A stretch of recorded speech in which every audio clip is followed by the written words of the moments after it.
Good morning. I wonder how you feel while I am proclaiming the gospel, especially when you hear the words, love your enemies. At this point, nais kong isipin ninyo yung isang taong itinuturing ninyong kaaway. Imagine, he is in front of you. At sabi ng Panginoon, mahalin mo ang kaaway mo. I wonder if you could really love that person.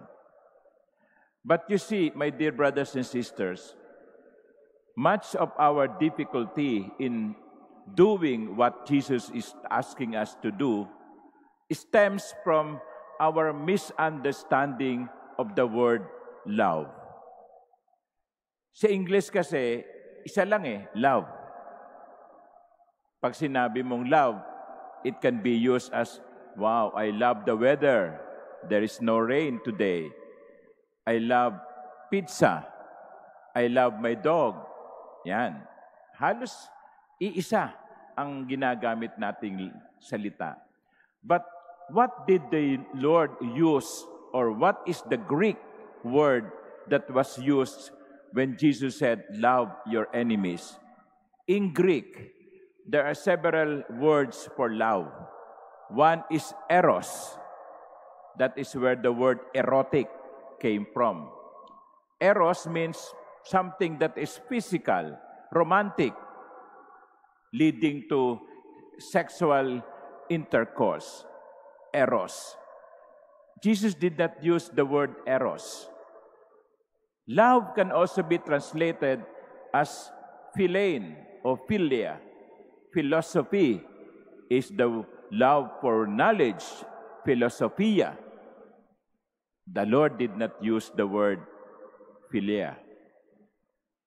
What did the Lord use?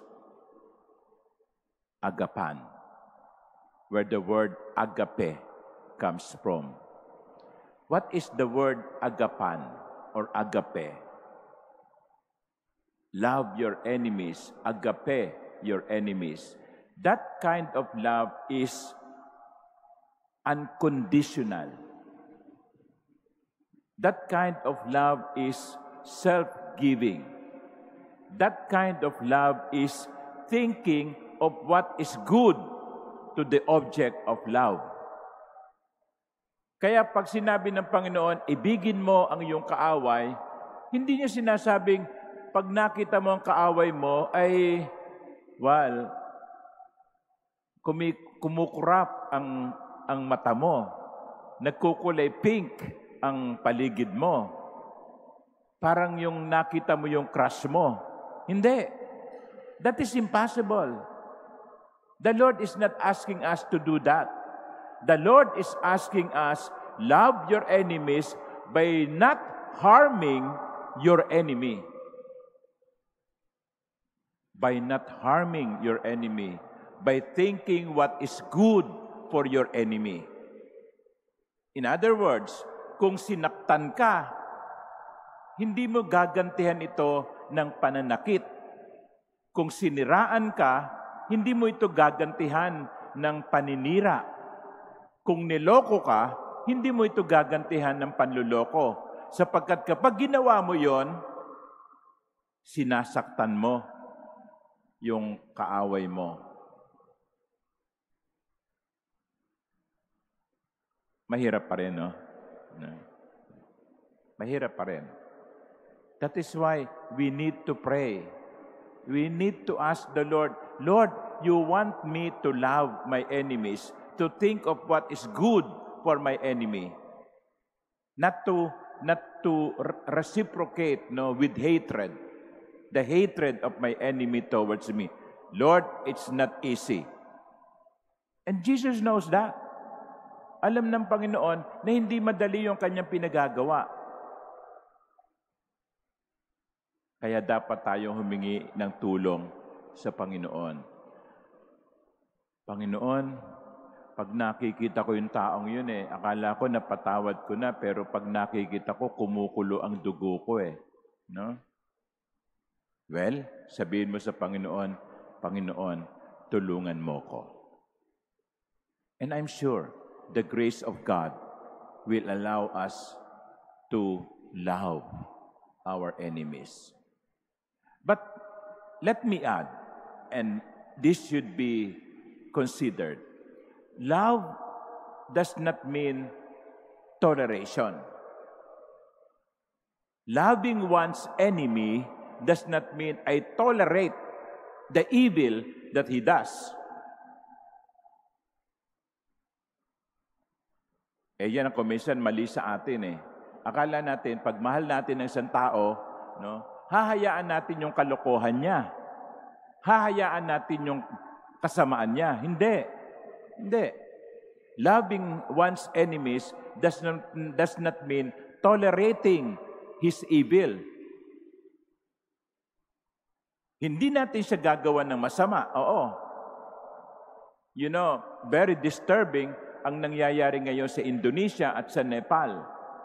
They hate their government officials. And what did they do? They burn buildings. They put to shame their officials. They throw the finance officer to the river. Hindi yun ang gusto ng Panginoon. Kaya nga sabi niya, love your enemies, do not harm them. But loving one's enemies does not mean you tolerate the evil. Kaya kapag may kaaway ka, hindi mo siya sasaktan. I-report mo siya sa pulis. Kung may masama siyang ginawa sa iyo. You don't put the law into your hands. Otherwise, there will be chaos. There will be disorder. So, ibalansin natin yon. Kasi kung minsan, yung pagmamahal natin, konsentidor no? Hindi ko pagagalitan ng anak ko kasi mahal ko siya. Yan, mali yun. Dahil mahal mo siya, pagagalitan mo siya. Dahil mahal mo siya, pagsasabihan mo siya. Dahil mahal mo siya, itutuwid mo ang mali niya. Ang pagmamahal, hindi nangungonsinti.